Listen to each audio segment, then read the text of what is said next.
لا تقتلوہ عسى ان ينفعنا، تو حضرت موسیٰ کو انہوں نے اس غرض پہ چھوڑ دیا کہ ہو سکتا ہے یہ وہی بچہ ہو، لیکن ہماری تربیت میں رہے گا، جب ہم اس کی پرورش کریں گے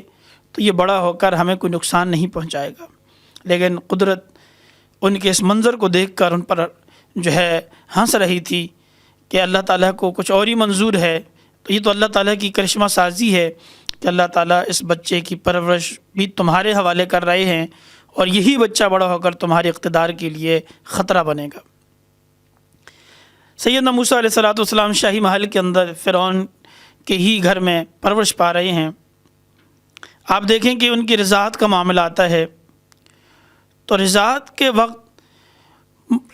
مختلف دائیوں کو بلایا گیا، لیکن کسی بھی دائی سے حضرت موسیٰ دودھ نہیں لیتے۔ دائیاں آ رہی ہیں اور جا رہی ہیں۔ ان کی بہن نے یہ ماجرا دیکھا تو آگے بڑھ کر ایک بات کہنے لگی کہ اگر تم اجازت دو، میں ایک ایسی خاتون کو جانتی ہوں جو ہے تو بنی اسرائیل میں سے، لیکن وہ خاتون بڑی نیک ہے اور بہت ہی شریف النفس ہے، مجھے امید ہے کہ جب وہ خاتون یہاں آئے گی تو یہ بچہ اس کا دودھ لے لے گا۔ کہا ٹھیک ہے، بلا لو۔ اب ادھر سے حضرت موسیٰ کی بہن فرعون کے محل سے نکل کر اپنے گھر کی طرف روانہ ہوئی، اور وہاں حضرت موسیٰ کی والدہ جو مضطرب تھی، بے چین تھی، چونکہ ماں کی ممتا اللہ کے اس الہامی حکم پر دریا کے حوالے تو کر دیا اس صندوقچے کو، لیکن دل ہے کہ بے چین ہے۔ اتنے میں حضرت موسیٰ کی بہن جا کر گھر میں کہتی ہیں کہ اماں مبارک ہو، پیغام لائی ہوں، حکم نامہ لائی ہوں کہ اس بچے نے کسی دائی کا دودھ قبول نہیں کیا ہے، اور میں نے ایک شریف النفس اور انتہائی نیک دامن عورت کہہ کر تمہارا تعارف کروایا ہے، لہذا تمہارے حوالے سے یہ حکم ہے کہ تمہیں شاہی دربار میں بلایا گیا ہے تاکہ تم اس بچے کی رضاعت کے حوالے سے اس بچے کو دودھ پلا سکو۔ حضرت موسیٰ کی والدہ سے اللہ تعالیٰ کا یہ وعدہ تھا کہ ہم اسے پھر لوٹائیں گے تاکہ تمہاری آنکھوں کی ٹھنڈک بنے، اور اللہ تعالیٰ فرماتے ہیں کہ ہم نے اس سے کہا کہ تو غم نہ کر، یہ اللہ کا وعدہ ہے اور اللہ کا وعدہ سچا ہے۔ اور اللہ تعالیٰ نے ایسا ہی کیا کہ حضرت موسیٰ علیہ السلام اپنی ماں کی گود میں اپنی ماں کی ہی نگرانی میں پرورش پا رہے ہیں۔ رضاعت کی مدت ختم ہوئی تو یہ بچہ حضرت موسیٰ فرعون کی بیوی کے حوالے ہو گیا، اور انہوں نے اس کی شاہی محل میں پرورش کی، یہاں تک کہ آپ جوانی کی دہلیز پہ قدم رکھتے ہیں اور جوان ہو جاتے ہیں۔ تو جوان ہوئے تو اللہ تعالیٰ نے آپ کو قوت اور ایسی طاقت سے نوازا تھا کہ آپ کا جسم، آپ کے چہرے پہ رعب اور دبدبا، اور آپ کی گفتگو میں انتہائی وقار، شان اور عظمت، یہ اللہ رب العالمین نے آپ کو خصوصیت عطا فرمائی تھی۔ لوگ آپ سے مرعوب ہوتے اور آپ کی قوت اور طاقت کو دیکھتے جب مصری، تو بنی اسرائیل پر جو انہوں نے مظالم ڈال رکھے تھے، جو ظلم و ستم کا ایک یوں سمجھ لیں کہ دور دورہ تھا، آپ کی وجہ سے کم از کم بنی اسرائیل والوں کے ساتھ نرمی برتنے لگے اور ڈرنے لگے، اور حضرت موسیٰ جہاں کہیں بھی دیکھتے تو بنی اسرائیل والوں کی حمایت کرتے۔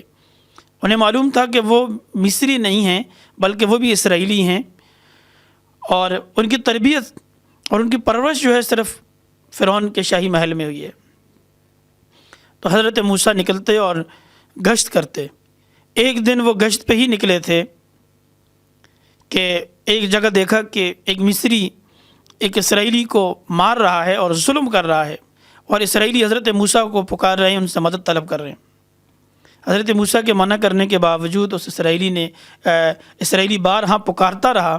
اور مصری جو ہے وہ اسے پیٹتا رہا۔ تو حضرت موسیٰ غصے میں آ گئے اور انہوں نے ایک زوردار تھپڑ جو ہے اس مصری کے منہ پہ مارا۔ اب یہ تھپڑ لگنا تھا کہ وہ بندہ وہیں گر گیا اور مر گیا، اور یہ اسرائیلی وہاں سے نکل گیا۔ حضرت موسیٰ علیہ السلام کو احساس ہوا کہ میرے ایک تھپڑ مارنے سے یہ مر گیا، مارنا تو میں نہیں چاہتا تھا، روکنا چاہتا تھا اسے۔ لیکن یہ بات چونکہ خفیہ تھی، کسی کو معلوم نہ تھی، اس لیے مصریوں نے مطالبہ کیا فرعون سے کہ قاتل کو پکڑا جائے، لیکن قاتل چونکہ نامعلوم تھا اس لیے یہ بات آئی گئی ہوگی اور کوئی قاتل تک پہنچ نہیں سکا۔ کچھ دنوں کے بعد پھر حضرت موسیٰ گشت پہ نکلے تو ایک جگہ دیکھتے ہیں کہ وہی شخص ایک اور قبطی سے جو ہے لڑ رہا ہے، اور اسی طرح وہ مصری اسے مار رہا ہے اور وہ حضرت موسیٰ کو پکار رہے ہیں۔ یہ حضرت موسیٰ کے لیے بڑی آزمائش تھی۔ تو حضرت موسیٰ نے اس شخص سے کہا، اس اسرائیلی سے کہا، اِنَّكَ لَغَوِيٌّ مُبِينٌ، تو بھی گمراہ آدمی ہے کہ تو بار بار جھگڑالو ہے، لوگوں سے لڑتا ہے، جھگڑتا ہے۔ اور یہاں حضرت موسیٰ علیہ السلام کو دیکھ کر یہ اسرائیلی، جب موسیٰ علیہ السلام نے اسے اِنَّكَ لَغَوِيٌّ مُبِينٌ کہا، غصہ کیا تو وہ ڈر گیا کہیں مجھے مار نہ دیں، اور وہ یہ جانتے تھے کہ اگر انہوں نے ایک ہی تپڑ مارا تو ان کا بھی کام تمام ہو جائے گا، تو فوراً پکار اٹھے، أَتُرِيدُ أَن تَقْتُلَنِي كَمَا قَتَلْتَ نَفْسًا بِالْأَمْسِ، کہ تو مجھے بھی قتل کرنا چاہتا ہے جیسے تو نے کل وہ فلاں شخص کو قتل کیا تھا۔ اب یہ بات سنی اس مصری کے کان کھڑے ہو گئے اور وہ سمجھ گیا کہ وہ جو نامعلوم ہے وہ یہی ہے، اس مصری کا قتل اسی شخص نے کیا ہے، اور فوراً پہنچا دربار فرعون میں اور جا کر خبر دی کہ وہ جو قتل ہوا ہے قبطی کا وہ کسی اور نے نہیں کیا بلکہ موسیٰ نے کیا ہے۔ حضرت موسیٰ علیہ السلام کے لیے ایک نئی آزمائش کا سلسلہ یہاں سے شروع ہوتا ہے، اور حضرت موسیٰ علیہ السلام کو اللہ تعالیٰ سے آزمائش سے کس طرح سرخرو کرتے ہیں اور حضرت موسیٰ مصر سے نکل کر کہاں جاتے ہیں، یہ انشاءاللہ العزیز ہم اگلی نشست میں اسے بیان کریں گے تفصیل کے ساتھ۔ اللہ رب العالمین ہمیں ان واقعات سے جو ہے موعظت اور نصیحت حاصل کرنے کی توفیق عطا فرمائے۔ وآخر دعوانا ان الحمدللہ رب العالمین۔